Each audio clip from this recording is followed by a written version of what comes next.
Dr. Mary Berry, thank you for joining us in Explorations in Black Leadership. Thank you for being here. Thank you for having me. Well, it's our pleasure. I want to begin with some questions about Brown v. Board. What did it mean to you when you first heard that the Supreme Court had made this ruling? I heard it on a day that I was walking downtown in Nashville with my high school teacher, who was for all my life my best friend until she died. And she and I were looking for some material for costumes for the high school play at the end of we were graduating that year. And we saw the headline on the newspaper.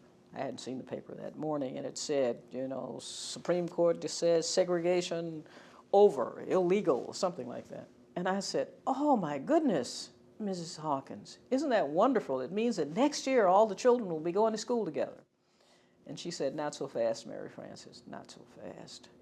And I thought it meant that if the schools were desegregated, that everybody would just start going to the same schools, and that was the end of segregation. But of course, in talking to not only her, but everybody else in Nashville and my family, people said, nothing's going to happen overnight. You can forget that, and they were right, and I was wrong. Now, what has it turned out to mean? Despite this optimism you had as a young woman, what has it turned out to mean? Well, what Brown has meant depends on what you think Brown was supposed to do.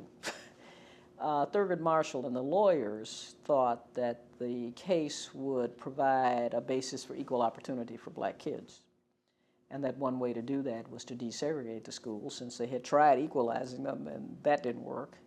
And it wasn't about, as Clarence Thomas says, black child has to sit next to a white child to learn, but it was about, if we can find the resources, we can deal with the tangible and the intangible factors, maybe we can improve the education of black kids without doing harm to anybody else's education. That's what I think Brown was supposed to mean. Now, what it has meant is the schools, of course, have not been desegregated. I mean, 2/3 of black kids go to racially isolated schools, 3/4 of Latinos kids do so, and most white kids go to racially isolated schools. It has improved the quality of education for some people, but by and large, it has not for those who've been left behind, which is why we keep working on it. Brown also is something else.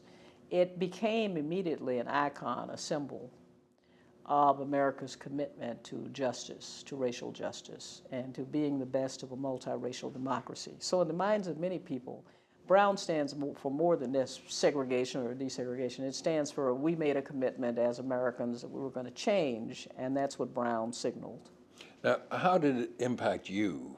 Obviously, you were a senior in high school when you heard about it. Didn't affect your high school education. But in the years since, how's it affected you? Well, in the years since, so I had the segregated education right through Brown. Then in college, went to predominantly black institutions, first to Fisk and then to Howard, so it didn't affect what I did there.